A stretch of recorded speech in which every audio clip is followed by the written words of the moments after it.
अमर बलिदान के उन्नायक वीर शिरोमणि चंद्रशेखर आज़ाद। सन 1931 ईस्वी के फरवरी महीने की 27 तारीख थी।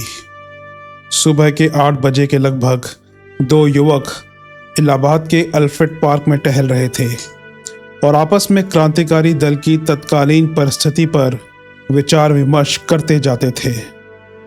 उन दिनों दल के एक महत्वपूर्ण सदस्य कैलाशपति ने दिल्ली पुलिस के सामने क्रांतिकारियों की सभी नई पुरानी योजनाओं का रहस्य प्रकट कर दिया था और छोटे बड़े अधिकांश सदस्यों का पता भी बतला दिया था।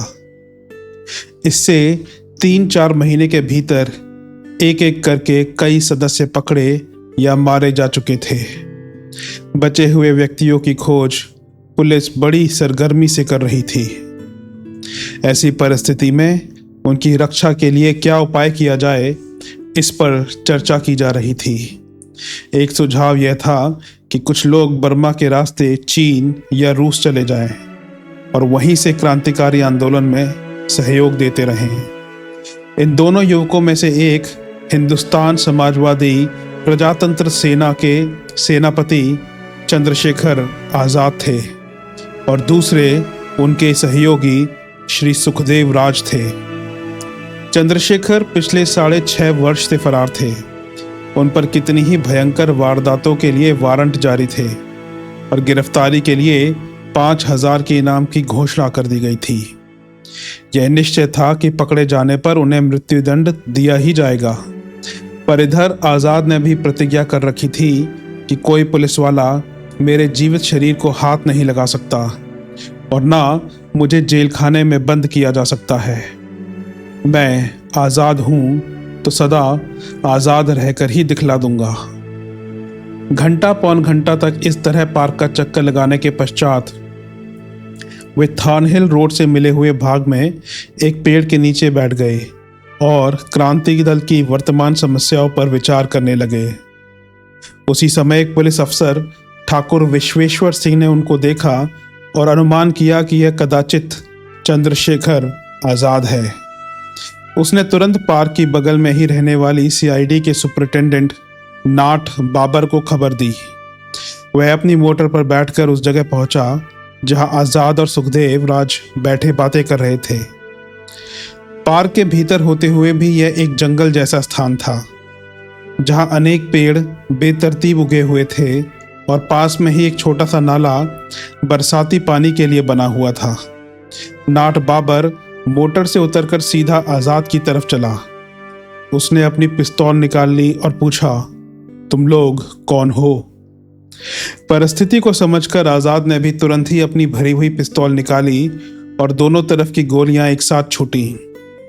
नाट बाबर की गोली आज़ाद की जांघ में और आज़ाद की गोली नाट बाबर के दाहिने हाथ में लगी, जिससे उसकी पिस्तौल छूटकर गिर पड़ी। नाट बाबर भागकर एक पेड़ के पीछे खड़ा हो गया और आज़ाद भी सुखदेव राज के साथ दूसरे पेड़ की ओट में चले गए। उन्होंने सुखदेव राज को तो वहां से बचकर चले जाने को कह दिया और स्वयं उस घायलावस्था में ही पुलिस वालों से युद्ध करने लगे। ठाकुर विश्वेश्वर सिंह ने दूर से बंदूक चलाकर उनको गोली मारी तो आज़ाद ने पड़े पड़े पिस्तौल से ही ऐसा निशाना लगाया कि आक्रमणकारी का जबड़ा टूट गया। आज़ाद की इस अचूक निशानेबाजी की उनके शत्रुओं ने भी जी खोलकर प्रशंसा की। जब आज़ाद ने देखा कि वे चारों तरफ पुलिस वालों से घिरे हैं और घायल होने के कारण चल भी नहीं सकते, तो अपने पिस्तौल की अंतिम गोली उन्होंने अपनी कनपटी में मार ली। एक महान देशभक्त और वीरात्मा ने इस खुले संग्राम में शत्रुओं से जूझते हुए वीरगति पाई। आज़ाद का नाम सदा के लिए अमर हो गया। चंद्रशेखर आज़ाद का आरंभिक जीवन। चंद्रशेखर आज़ाद के पिता श्री सीताराम तिवारी उन्नाव उत्तर प्रदेश के बदरका गांव के निवासी थे, पर जीविका के लिए झाबुआ मध्य प्रदेश के अलीराजपुर रियासत के भावरा नामक स्थान में जा बसे थे। वहीं पर 23 जुलाई 1906 को आज़ाद का जन्म हुआ। बचपन में घर की गरीबी के कारण उनकी शिक्षा बहुत कम हो सकी। अपने पिता के कठोर व्यवहार से असंतुष्ट होकर 12-13 वर्ष की अवस्था में ही ये बम्बई भाग गए और कुछ महीने मजदूरी करके अपना निर्वाह किया। फिर संस्कृत पढ़ने की मन में आई तो काशी जाकर एक पाठशाला में भर्ती हो गए, जहां विद्यार्थियों की पढ़ाई और भोजन की व्यवस्था निःशुल्क की जाती थी। जब सन 1921 ईस्वी में महात्मा गांधी के असहयोग आंदोलन ने जोर पकड़ा और सरकारी स्कूलों के बॉयकॉट की घोषणा हुई, तो बहुसंख्यक लड़के पढ़ना लिखना छोड़कर कांग्रेसी स्वयंसेवक बन गए। आज़ाद भी अपनी उत्साही और निर्भीक प्रकृति के कारण उस दल में शामिल हो गए। प्रसिद्ध क्रांतिकारी लेखक मनमथ नाथ गुप्त और श्री रघुनाथ सिंह, बाद को एमपी भी इनके साथियों में थे। ये सभी 15 वर्ष से कुछ कम आयु के थे। जब हड़ताल और जुलूस के संबंध में वे गिरफ्तार किए गए तो मजिस्ट्रेट की अदालत में अंग्रेजी सरकार की अवहेलना के भाव से उन्होंने अपना नाम आज़ाद, पिता का स्वाधीन और घर जेलखाना बताया। इससे गुस्सा होकर मजिस्ट्रेट ने उनको 15 बेतों की सजा दी। उन बेतों को खाकर आज़ाद सदा के लिए सरकार के पक्के दुश्मन बन गए। क्रांतिकारी दल के नेता चंद्रशेखर आज़ाद असहयोग आंदोलन से भी कई वर्ष पहले बनारस, वाराणसी में क्रांतिकारी दल की गतिविधियां चलती रहती थीं। उसके प्रधान नेता शचीन्द्रनाथ सान्याल थे, जिनको सन 1916 ईस्वी में काले पानी का दंड दिया गया था। जब आज़ाद बेत खाकर काशी विद्यापीठ में दाखिल हो गए तो वहां उनका परिचय श्री मनमथनाथ गुप्त और प्रणवेश चटर्जी से हुआ। वे दोनों क्रांतिकारी दल से परिचित और संबंध रखते थे। इन्हीं के द्वारा आज़ाद का परिचय पहले बनारस के क्रांतिकारी राजेंद्र लाहिड़ी आदि और फिर राम प्रसाद बिस्मिल से हो गया। राम प्रसाद बिस्मिल शीघ्र ही आज़ाद की बहादुरी और सूझबूझ के कायल हो गए और दल में उनका एक महत्वपूर्ण स्थान बन गया। काम करने में उनकी तेजी को देखकर उनका गुप्त नाम क्विक सिल्वर पारा भी रख दिया गया था। यद्यपि आरंभ में आज़ाद ने क्रांतिकारी पर्चे बांटने में भी अच्छा कार्य किया, पर उनका नाम विशेष रूप से तब प्रसिद्ध हुआ जब काकोरी रेलवे डकैती के सब अभियुक्तों के पकड़ लिए जाने पर भी वे फरार हो गए। उनकी गिरफ्तारी के लिए 2000 के इनाम की घोषणा की गई, पर बड़े बड़े चतुर गुप्तचर पूरा प्रयत्न करने पर भी उनका पता न लगा सके। इस रहस्य का वर्णन करते हुए मनमथनाथ गुप्त ने लिखा है, आज़ाद कहाँ डुबकी लगा गए यह या तो वही जानते थे या ईश्वर। आज़ाद में यह गुण था कि मौके पर वे अकेले कदम उठा सकते थे और निर्णयात्मक रूप से उठा सकते थे। इस कारण वे रिकॉर्ड समय तक पुलिस के चुंगल से बचते रहे। आज़ाद अपने नाम, वारंट और इनाम होने पर भी सक्रिय बने रहे।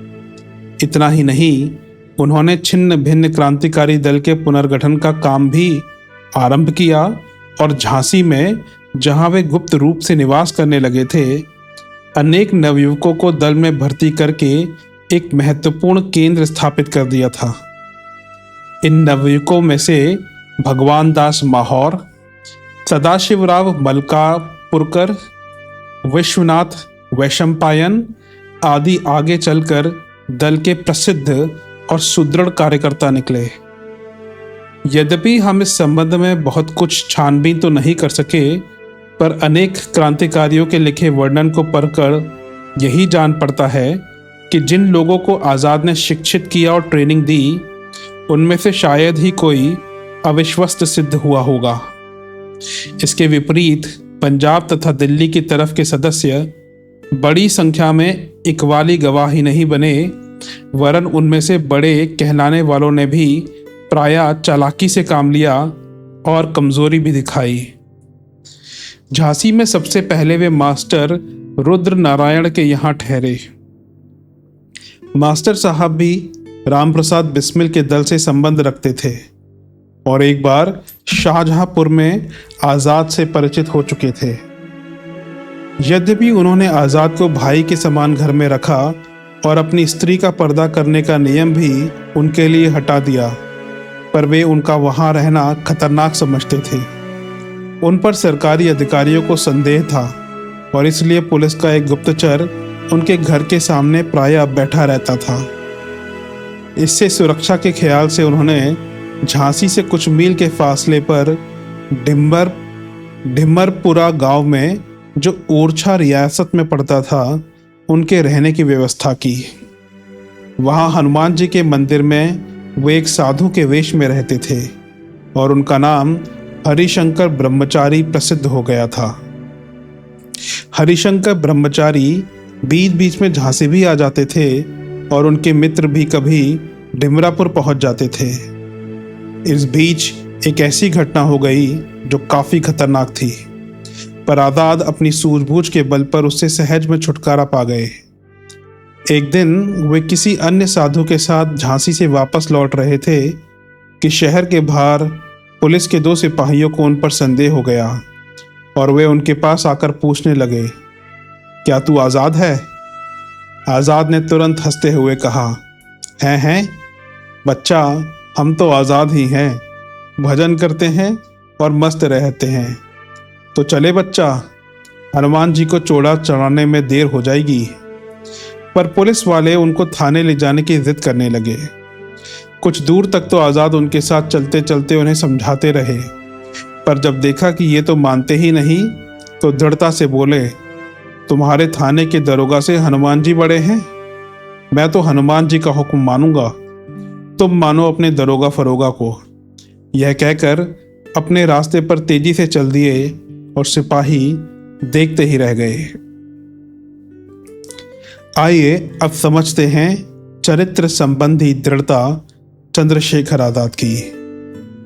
ढिमरपुरा में ही एक ऐसी घटना हो गई जिससे आज़ाद की चरित्र संबंधी दृढ़ता की छाप सभी परिचित व्यक्तियों पर पड़ गई।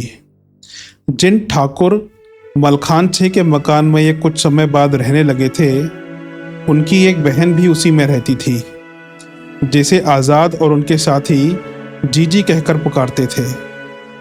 किसी समय उसकी एक सहेली विवाह का निमंत्रण देने वहां आई। वह आज़ाद के स्वास्थ्य और शरीर संगठन को देखकर आसक्त हो गई और मौका पाकर रात के समय अकेली इनके पास आकर चारपाई पर बैठ गई। आज़ाद चौंक कर खड़े हो गए और इस प्रकार के व्यवहार के लिए उसे डांटने लगे, पर जब वह ना मानी और इनके पास रहने की हट करने लगी तो एक सीढ़ी के दरवाजे की तरफ गए। उसको जब बाहर से बंद देखा तो वे छत से नीचे कूद पड़े और हनुमान जी के मंदिर में जाकर सो गए। इसके पश्चात सुबह वे मलखान सिंह के मकान पर गए और वहां चौपाल पर नियमित रूप से लड़कों को पढ़ाया, पर जब तक वह स्त्री वहां ठहरी रही वे भीतर नहीं घुसे और भोजन भी बाहर ही किया। अंत में लज्जित होकर उस स्त्री ने उनसे अपनी गलती के लिए क्षमा प्रार्थना की और तब से ठाकुर तथा अन्य लोगों की दृष्टि में इनकी श्रेष्ठता और प्रामाणिकता और भी बढ़ गई। आज़ाद केवल किसी धार्मिक या नैतिक आदर्श को ध्यान में रखकर ही स्त्रियों के संपर्क से दूर नहीं रहते थे, वरन वे इसको क्रांतिकारी दल की सुदृढ़ता और सुरक्षा का एक मुख्य नियम मानते थे। इसमें संदेह नहीं कि रमणी का प्रेम, और वह भी अवैध ढंग का, मनुष्य में कमजोरियां अथवा कई प्रकार के दुर्गुण उत्पन्न कर देता है। उच्च कोटि के क्रांतिकारी इस संबंध में पूर्ण संयम से काम लेते आए हैं। रूस के क्रांतिकारी अपनी वास्तविकता को छिपाने के लिए दल की किसी सदस्य को अपनी पत्नी बतलाकर गृहस्थ जीवन का अभिनय किया करते थे। लेनिन और कुप्स्काया वर्षों तक ऐसे ही दिखावटी पति पत्नी बनकर रहे थे, पर कभी उन्होंने यौन संबंध की बात नहीं सोची। लेनिन यही विचार करता था कि यदि मैं ऐसी चेष्टा करूंगा तो कुप्स्काया समझेगी कि मैं परिस्थिति का अनुचित लाभ उठा रहा हूं। बहुत वर्ष तक साथ रहते रहते जब दोनों ने एक दूसरे के मन की भावना समझ ली, तब कहीं जाकर उनमें दाम्पत्य संबंध स्थापित हुआ।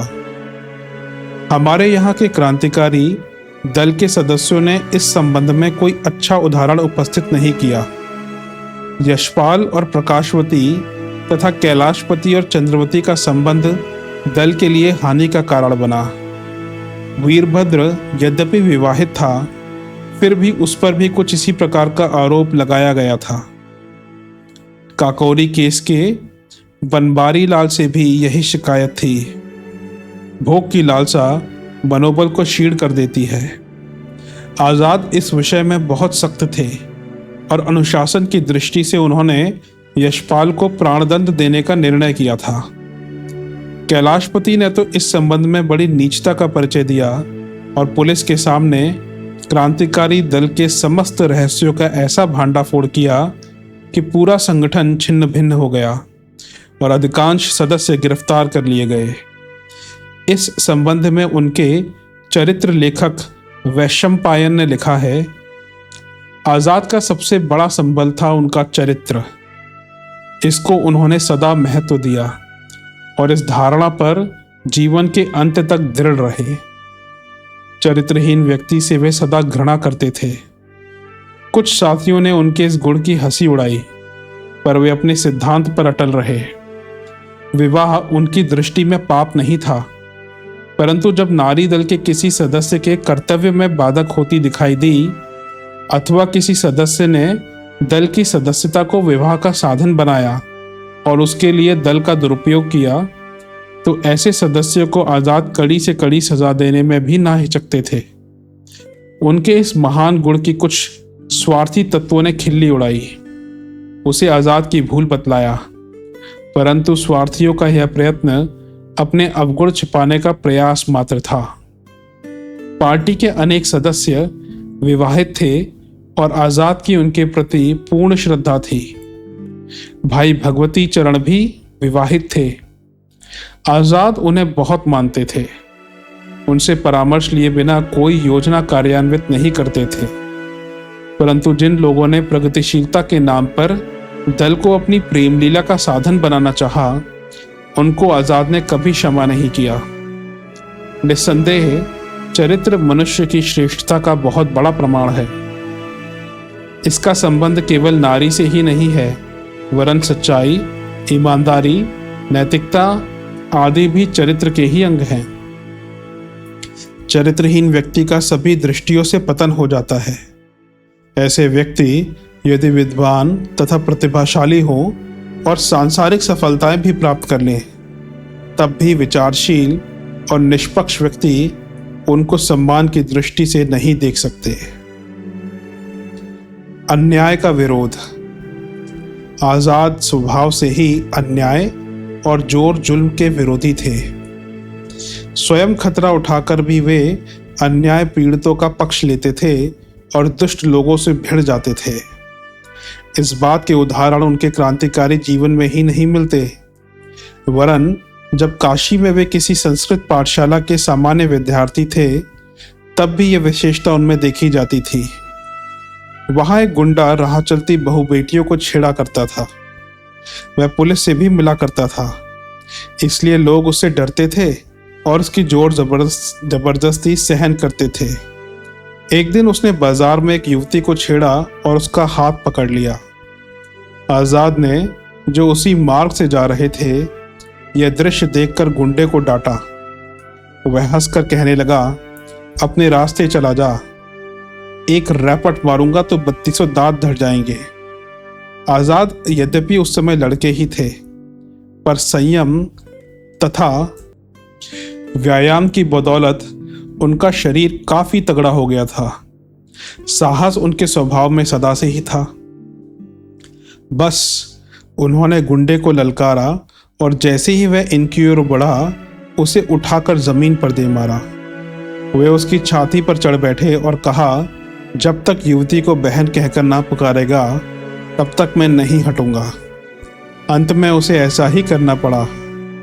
उस दिन से उसका स्त्रियों को छेड़ना बंद हो गया। ऐसे ही दो एक घटनाएं झांसी में उन दिनों भी हुई जब वे ढिमरपुरा को छोड़कर श्री रामानंद के पास रहकर मोटर ड्राइवरी की शिक्षा ग्रहण कर रहे थे। रामानंद के कारखाने के पास ही रामदयाल ढीमर रहता था, जो मास्टर रुद्र नारायण के यहाँ ड्राइवरी का काम करता था। वैसे तो वह दुष्ट या बदमाश नहीं था, पर शराब पीकर प्रायः अपनी स्त्री को पीटा करता था। रात को उसका रोना चिल्लाना सुनकर आज़ाद को बड़ा बुरा लगता था और पड़ोस के अन्य लोग भी उससे नाराज रहते थे। एक दिन सुबह वह जब खेत की तरफ जाने के लिए निकला कि आज़ाद उसे मिल गए। उन्होंने उसे समझाया, भाई तू बड़ा भला आदमी है, पर फिर भी शराब पीकर अपनी स्त्री पर ऐसा अत्याचार क्यों करता है। रामदयाल को अपने घरेलू मामलों में किसी का हस्तक्षेप बड़ा बुरा लगा और गुस्से से बोला, हरिशंकर, मैं अपनी घरवाली को पीटता हूँ, मैं चाहूँ तो उसे जान से मार डालूँ। तुम्हारी वह क्या लगती है जो उसकी तरफदारी कर रहे हो। आज़ाद को ऐसी बातें कहाँ सहन हो सकती थी। वे क्रोधित होकर कहने लगे, अच्छा आज रात को मार के देख, अगर उसी समय तेरा नशा ना उतार दूं तो कहना। आधी रात ही क्यों और नशे की ऐसी तैसी, अभी होश में हूँ, उसको तुम्हारे सामने यहीं सड़क पर मारता हूँ, देखो कौन क्या करता है। यह कहकर वह घर में से अपनी स्त्री को बाल पकड़कर घसीट लाया और कहने लगा, लो अब इसको मारता हूँ, देखूं क्या करते हो। उसने जैसे ही मारने को हाथ उठाया कि आज़ाद ने उसको पकड़कर गाल पर ऐसे जोर से तमाचा मारा कि वह सिर पकड़कर बैठ गया। हमको मालूम है कि इसके 2-3 वर्ष बाद ही कानपुर की कच्ची डकैती के अवसर पर वहाँ का मुनीम आज़ाद के एक थप्पड़ से मर ही गया था। बस रामदयाल भी एक तमाचे के असर से सीधा हो गया और उस दिन से स्त्री को पीटना बंद कर दिया। उसी समय की दूसरी घटना जो वैशंपायन ने लिखी है, आज़ाद की गरीबों के प्रति हमदर्दी पर और भी प्रकाश डालती है। उनके मोहल्ले में एक धनीराम बड़ा ही रहता था। एक बार वह 15 दिन तक बीमार पड़ा रहा। फिर जब उठकर काम करने पर जाने लगा तो बड़े सवेरे ही एक पठान उससे अपना कर्ज वसूल करने आ पहुंचा। धनीराम ने कहा, खान बाबा, मैं तुम्हारा रुपया ज़रूर लौटा दूंगा, पर अभी बीमारी से उठा हूँ, 10-5 दिन ठहर जाओ। पर खान गुस्सा होकर कहने लगा, हम कुछ नहीं जानता, तुम सुअर का बच्चा, हमारी रुपया इसी वक्त दो। आज़ाद धनीराम का घिघियाना सुनकर बाहर निकल आए। वे इन काबुली लोगों के दुर्व्यवहार से अच्छी तरह परिचित थे। उन्होंने समझाया, खान भाई, इसे छोड़ दो, इस तरह पकड़ने से क्या फ़ायदा। मगर वह मजदूरी पर नहीं जाएगा तो ना तो तुम्हारे पैसे मिल सकेंगे और ना उसके बाल बच्चों को खाना मिलेगा। खान अपनी आदत के अनुसार जोर से बोला, तुम कौन हो इसका। आज़ाद, मैं इसका हूँ तो कोई नहीं, पर यह मेरा पड़ोसी है और मैं जानता हूँ कि यह ईमानदार आदमी है। खान, तुम अपना काम देखो, हम आज इससे पैसा वसूल करेगा। इसके लिए वह अपना बीबी बच्चा बेच दे। यह सुनकर आज़ाद को क्रोध चढ़ाया। उन्होंने खान के हाथ को जोर का झटका देकर धनीराम को छुड़ा दिया और कहा, देखूं तू उसे काम पर कैसे नहीं जाने देता। खान बड़ा लंबा चौड़ा और तगड़ा था। वह आज़ाद को मारने को बढ़ा तो उन्होंने एक ही दाव लगाकर उसे ज़मीन पर ऐसा फेंका कि पगड़ी जूता इधर उधर जा गिरे। लोगों की भीड़ जमा हो गई और खान को बुरा भला कहने लगे। खान ने समझ लिया कि वह हार गया, इससे चुपचाप उठकर चला गया। इस प्रकार आज़ाद स्वभाव से ही अन्याय के विरोधी और गरीबों का पक्ष लेने वाले थे। अन्याय करने वाला कोई भी हो, ऐसी घटना पर उन्हें क्रोध आ जाता था। एक बार झांसी के सदर बाजार में उन्होंने कुछ गोरे सिपाहियों को उपद्रव करते, औरतों को छेड़ते और लोगों को मारते तथा गालियां बकते देखा। इस पर उनको बड़ा गुस्सा आया। वे भगवान दास के पास आए और अपना पिस्तौल उसको देकर कहने लगे, ले इसे अपने पास रख ले। अगर गुस्से में आकर मैं कुछ कर बैठा तो यहाँ के समस्त दल वालों पर आफत आ जाएगी। यूं तो बदमाश और शरारती लोग कदम कदम पर मिलते ही रहते हैं, पर आंखों के सामने बदमाशी देखकर क्रोध आ जाना स्वाभाविक है। इसी से तुम्हारे पास चला आया। भूखे रहकर देश सेवा। फरार अवस्था में आजाद तो केवल पुलिस के दूतों को ही खटका नहीं रहता था, वरन निर्वाह की समस्या भी बड़ी गंभीर हो जाती थी। बनारस से भागते समय उनके पास कुछ रुपया पैसा तो था नहीं। किसी से रेल भाड़े आदि के लिए कुछ रुपया लेकर चल दिए। झांसी में आरंभ में मास्टर रुद्र नारायण के यहाँ ठहरे तो वहीं भोजन करते, पर एक साधारण गृहस्थी में सदैव उचित व्यवस्था हो सकना कठिन है। फिर आजाद का पहलवानी शरीर, अतएव उनको अनेक बार भूखों भी रह जाना पड़ता था। फिर जब मोटर ड्राइवरी की शिक्षा प्राप्त करने लगे तब भी उनको पैसे की तंगी बनी रहती थी। उस समय का वर्णन करते हुए वैशंपायन ने अपनी पुस्तक अमर शहीद चंद्रशेखर आजाद में लिखा है, जिन दिनों रामानंद जी के साथ आजाद रेलवे लाइन की गुमटी पर रहते थे, उन दिनों उन्हें भीषण आर्थिक संकट का सामना करना पड़ता था। कई दिन तो वो केवल एक समय चबेना खाकर ही गुजारा कर लेते। एक बार उनके पास केवल एक आना 6 पैसे ही बाकी था।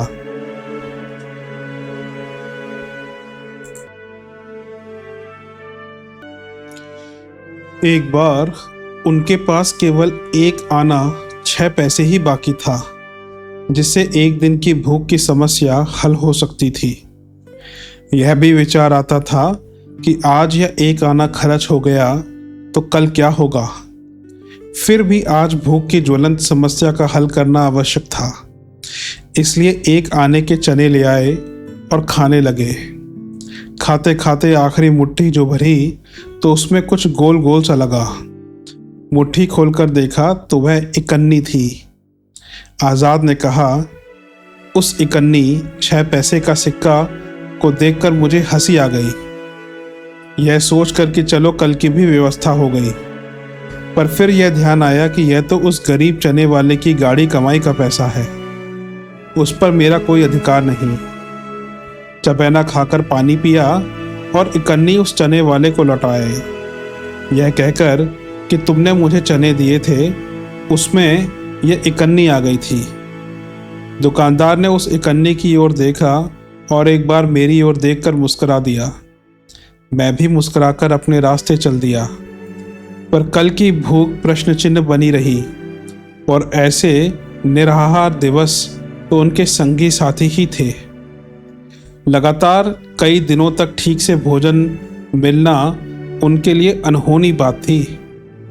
आजाद को उन दिनों सूखी रोटियों से पेट भरने में भी इतनी कठिनाई उठानी पड़ती थी।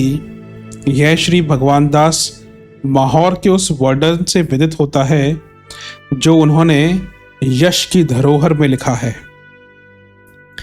श्री आजाद की भोजन व्यवस्था के लिए हम लोगों को घर से रोटियां चुरानी पड़ती थी। भोजन मुझे माँ के हाथों चौके में बैठकर मिलता था। रोटियों के बर्तन तक तो मेरी पहुंच थी नहीं। चौके के अंदर जो एक भीतरी चौका रहता है, उसकी रेखा तो मेरे लिए लक्ष्मण रेखा थी। इस रेखा को लांघकर बर्तन में से 2-4 रोटियां चुरा लेने का साहस मैं नहीं कर सकता था। बस यही एक रास्ता था कि बहुत सी रोटियां माँ से अपनी थाली में परोसवा लूं और थाली उठाकर अपने कमरे में चल दूं। उनमें से कुछ मैं खा लूं और कुछ आजाद के लिए बचा लूं। जब मैंने ऐसा किया तो माँ भयंकर रूप से नाराज हुई। एक रोज तो खाने को ही नहीं मिला, मगर मैं अपनी जिद पर डटा रहा कि चौके में धुआं बहुत होता है और मेरी आंखों में रोहे हैं। कॉलेज के डॉक्टर ने धुएं से बचने को कहा है। मुझे अंधा थोड़े ही होना है। खाना दो चाहे मत दो, मैं धुएं में हरगिज नहीं खाऊंगा। यह तर्क भी आज़ाद का सिखाया हुआ था। भला कौन माँ चाहेगी कि बेटे की आँख खराब हो जाए। आज़ाद घर आए तो माँ ने उनसे शिकायत की। माँ को सुनाने के लिए आज़ाद ने मुझे भी झिड़का और चौका विज्ञान पर एक लेक्चर दिया। जब मैंने अपनी आंखों का तर्क पेश किया तो आज़ाद निरुत्तर हो गए और कहने लगे, आखिर आपद धर्म भी तो होता है। कट्टर ब्राह्मण और आदर्श बेटा हरिशंकर ने जब मान लिया तो माँ के लिए तो मानो खुदा ने ही मान लिया और रोटियों की चोरी करने का मेरा मार्ग खुल गया। मुझे अधिक भूख लगती देख माँ और प्रसन्न होती। भाई सदाशिव और विश्वनाथ भी इसी प्रकार घर से रोटियां चुरा लाते थे। आज़ाद को इस प्रकार चुराई हुई रोटियों से पेट भरते देख एक बार मेरी भावुकता उमड़ी कि हम सब तो बड़े आराम से तरह तरह का भोजन करते हैं और आपको प्रायः नित्य ही इसी प्रकार बासी सूखी रोटियों और अचार से पेट भरना पड़ता है।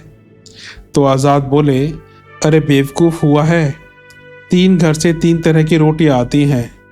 किसी के यहाँ से आम का अचार आता है, किसी के यहाँ से नींबू का। तेरे घर का करेले का अचार तो मुझे बहुत अच्छा लगता है। इतने विविध प्रकार का खाना खाता हूँ, और क्या ही चाहिए।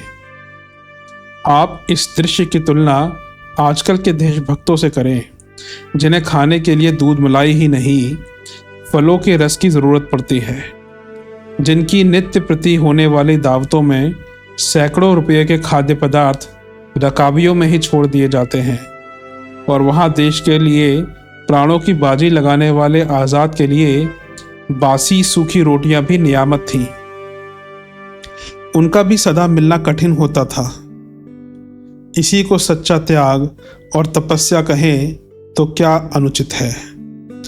देशोद्धार के लिए की गई इस तपस्या का ही परिणाम है कि वे आज भी मरने के बाद पूजे जा रहे हैं।